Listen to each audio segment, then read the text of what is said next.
नमस्कार दोस्तों, आप लोगों ने कवक पढ़ लिया था। आज हम पढ़ेंगे पादप के बारे में। तो दोस्तों चलिए हम देखते हैं कि पादप क्या होता है। दोस्तों, अगल बगल आप लोगों के आसपास जो भी रंग बिरंगे पेड़ पौधे दिख रहे होंगे, जो प्रकाश संश्लेषण की क्रिया द्वारा अपना भोजन बनाता है, उन सबको हम पादप वर्ग के अंतर्गत रखेंगे। ठीक है। पादप जो होता है ये स्वपोषी होता है, यानी अपना भोजन खुद से बनाता है प्रकाश संश्लेषण के द्वारा। जैसे में सभी हरे पेड़ पौधे हो जाएंगे, शैवाल हो जाएंगे। ठीक है। तो चलिए हम इन सबको लिख लेते हैं, उसके बाद एक एक करके आगे पढ़ते रहेंगे। 4 नंबर है पादप वर्ग। ठीक है। तो चलिए देखते हैं कि पादप वर्ग क्या है। वे सभी रंग बिरंगे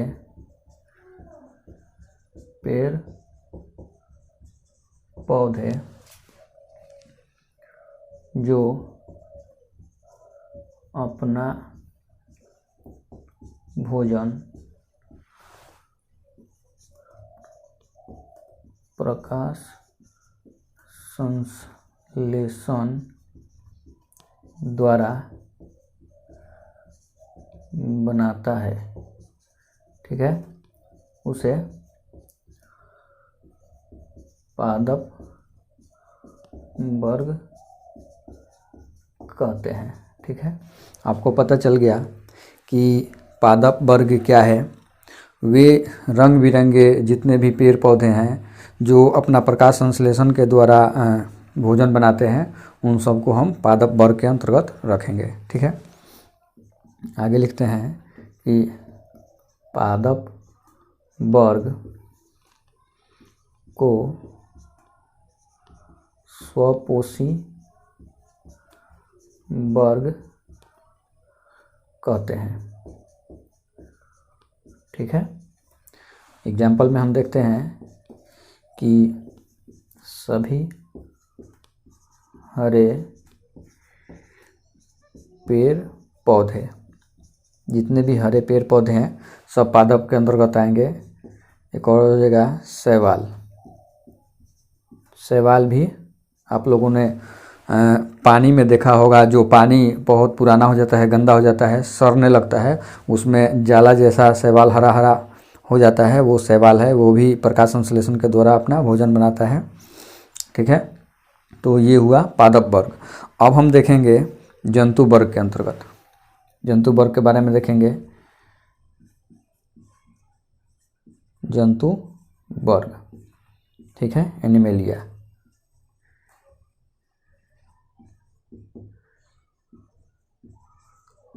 एनिमेलिया। ठीक है। देखिए जंतु क्या होते हैं। ऐसे जीव जो अपना भोजन पेड़ पौधों से या अन्य चीज़ों से प्राप्त करते हैं, उन सबको हम जंतु वर्ग के अंतर्गत रखते हैं। आप लोगों को पता होगा कि जितने जंतु होते हैं, या तो वो पेड़ पौधों से फल फ्रूट्स खाएंगे या किसी का मांस मछली खाएंगे, तो वो सभी क्या है, जंतु वर्ग के अंतर्गत रखा गया है। ठीक है। आइए इसको भी हम लिख लेते हैं। ऐसे जीव जो अपना भोजन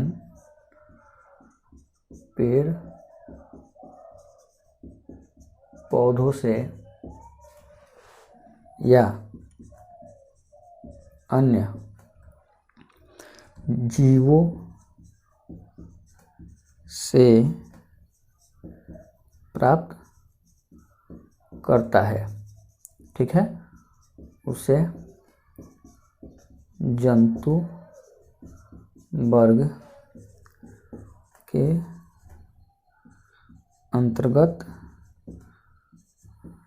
रखते हैं। ठीक है। आपको पता चल गया कि जंतु वर्ग क्या है। अब हम देखेंगे जंतु के बारे में और कुछ। जैसे में जंतु वर्ग को स्वपोषी जीव भी कह सकते हैं, उपभोक्ता वर्ग भी कह सकते हैं। ठीक है। इन सबको भी हम लिख लेते हैं कि जंतु वर्ग को स्वपोषी जंतु वर्ग जो है ये स्वपोषी नहीं होता है। ये अपने खुद से भोजन तो बनाता नहीं है, ये पेड़ पौधों से लेता है, तो ये परपोषी हो जाएगा। तो जंतु वर्ग को परपोषी जीव भी कहते हैं। ठीक है, जंतु वर्ग को क्या कहते हैं? परपोषी जीव भी कहते हैं। जंतु वर्ग को उपभोक्ता वर्ग भी कहा जाता है। इसको भी लिखते हैं कि जंतु वर्ग को उपभोक्ता वर्ग भी कहते हैं। ठीक है, इतना आप लोगों को पता चल गया जंतु के बारे में। अब जंतु के कुछ हम एग्जाम्पल देख लेते हैं कि एग्जाम्पल में क्या क्या आएंगे। सभी जितने प्रकार के कशेरुक एवं अकशेरुक प्राणी होते हैं उन सबको हम जंतु वर्ग के अंतर्गत रखते हैं। ठीक है, जैसे में क्या बिल्ली हो जाएगा, कुत्ता हो जाएगा, पक्षी, मछली, केंचुआ, मतलब कि जितने भी आप लोगों को प्राणी दिख रहा है वो सब। तो इसको हम एग्जाम्पल में लिख लेते हैं कि सभी कशेरुक एवं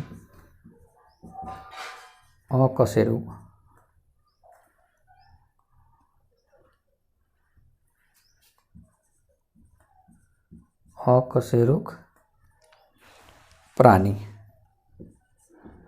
ठीक है, हैं। क्या क्या आ जाएंगे कशेरुक और अकशेरुक में? तो कुत्ता आ जाएगा, बिल्ली, पक्षी, ठीक है, मछली, केंचुआ, ठीक है, इतना आ जाएगा। और सब भी बहुत कुछ आएंगे। चलिए आगे हम अब कोशिका के बारे में देखेंगे।